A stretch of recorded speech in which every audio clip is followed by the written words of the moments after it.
Hey everyone, welcome to week 2 of our journey through the Gospel according to Matthew.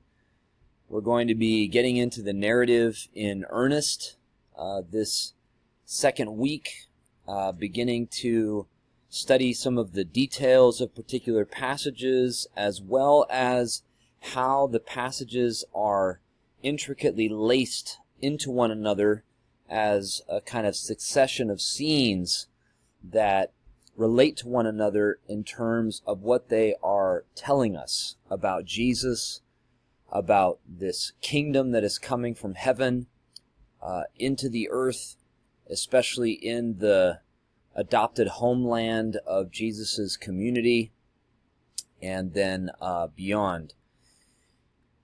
Also, we'll be looking at a key passage this week on Jesus' call of his first disciples, obviously his baptism. Anyway, lots of powerful scenes coming your way that I hope will begin to get us into the nitty-gritty of the narrative, and also to begin to feel its power to communicate Jesus to us and through us. Let me start now by just offering my thanks to you as a class for, I think, what was a solid week 1 of work. I appreciated both the tone and the content of the contributions to the discussion forums, the replies that you have made to one another, and I hope it's the beginning of not just a sustained conversation, but a good one that grows over the course of the term. I want to use the rest of this intro video to sort of highlight some things from that conversation this past week that I want to sort of set before you to have in the front of your mind as we now venture deeper into the story, and then give you a bit of a preview of what is coming in week 2. So you probably grasped that one of my main aims in having you read all of those endless chapters of Old Testament scripture was to have in your mind the complex and dramatic character of who Israel is. Israel cannot really be easily defined as a people in the world according to Scripture. It does have certain characteristics, you might say, but it doesn't conform to some ideal or to a really stable status or something of that kind.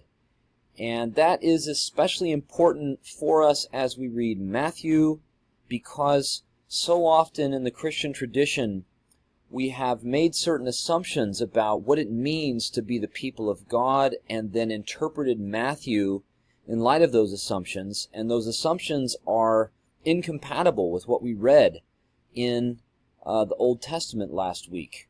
We imagine, for example, that to be Israel is to be people that have the right sort of beliefs, or even that are reliably just, faithful to God or something, so that if people somehow fail to embody that faithfulness, to believe the right thing in relation to Jesus, then we infer that they are effectively disinherited as the people of God and replaced by other people that we imagine to be like ourselves, Christians or something like that. And that's just not the sort of thing that Israel is.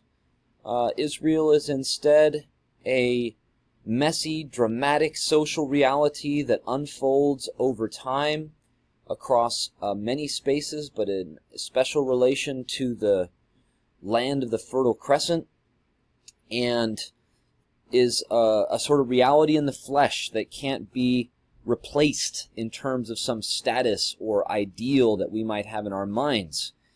And that is going to be crucial for us as we try to make sense of how Jesus relates to people of his generation, because sometimes those interactions are going to be tense. They are going to be characterized by conflict, eventually bloodshed. And we sometimes have this unconscious axe to grind where we're reading the story as if it were one of the good guys and the bad guys.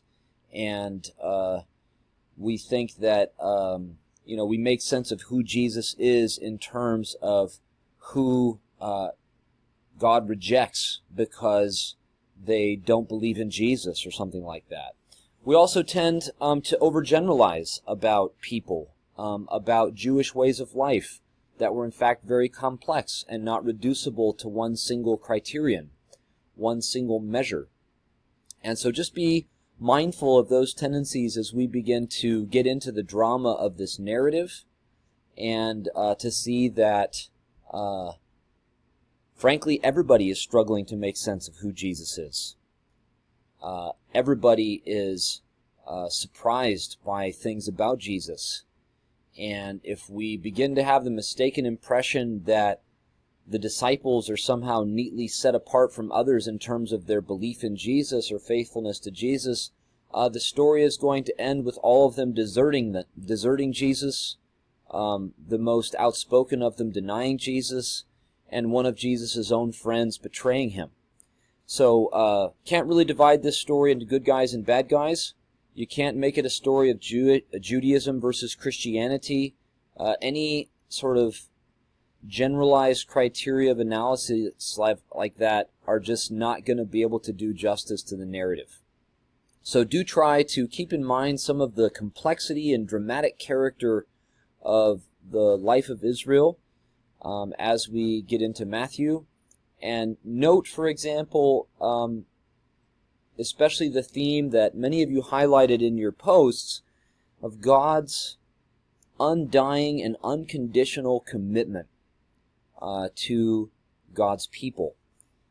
Because that sort of undying commitment, that solidarity with God's people, even in judgment, is going to be what Jesus is all about. And that has dramatic implications for us as Christians, for all kinds of pastoral practice, etc. Keep in mind, by the way, too, that we often will talk about how Jesus is relating to Israel as if the story were telling us how Jesus is touching the whole people of Israel. And we can't really do that either. Obviously, Jesus is just relating to one generation of Israel. And add to that Jesus never leaves the promised land. Jesus stays in the adopted homeland of his people. He ventures into some border regions at various points in the narrative, but he is not actually interacting directly with the vast majority of just Jews of his day who are spread around the known world, as far west as what we would now call Spain, as far east as, what is today Iran, and maybe even farther, into India perhaps.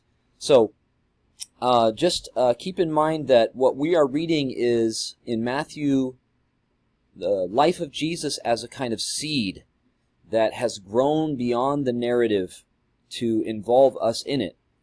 But we want to be mindful of where we are at in the story, in just the narrative of Matthew.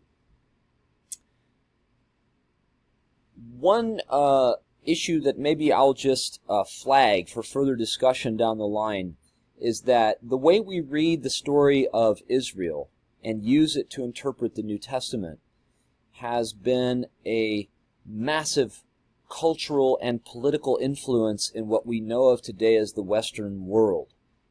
So this is an area of research for me that would take us kind of well beyond the scope of our class, but the way that white European Christian colonialism took shape was with a kind of ideology of being the new, true, and spiritual Israel, chosen by God to take possession not just of Jerusalem, say, as its capital, which was, for example, the motivation of the voyage of Christopher Columbus, if you read his journals, but to, in fact, take possession of the known world.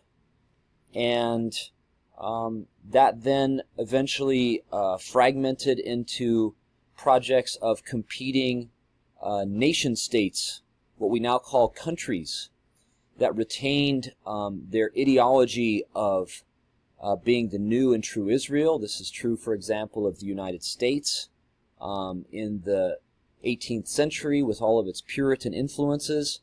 And it is inseparable historically from what we now know of as white supremacy, whether that is explicit or tacit in the way that people make sense of who they are in the world and how they relate to others. So the way we tell the story of Israel is not just relevant to how we interpret Matthew, it's relevant to an extremely wide range of powerful issues of division, of violence, of economic exploitation, and we are engaging in that inheritance in the way that we imagine the story of Israel and interpret the Gospel of Matthew. So I hope you'll be mindful of that wider scope of what we're wrestling with in terms of this question, who is Israel?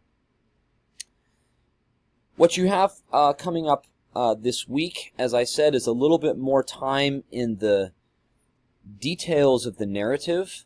You're going to see in the first response forum that I have isolated sort of particular interpretive questions, and I give you many options to choose from and ask you to select only two, hopefully one belonging to either half of the sort of narrative segment that we're going to be studying this next week, from 118 all the way to the end of chapter 4.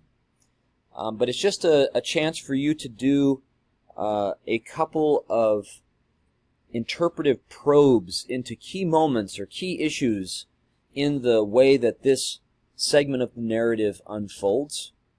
And then, of course, we'll have some, what I hope is stimulating secondary reading for you to respond to in the second response forum for this week. Keep the good questions and discussion coming. I'm enjoying our conversation already and looking forward to reading more, interacting with you more this coming week. Have a great week too.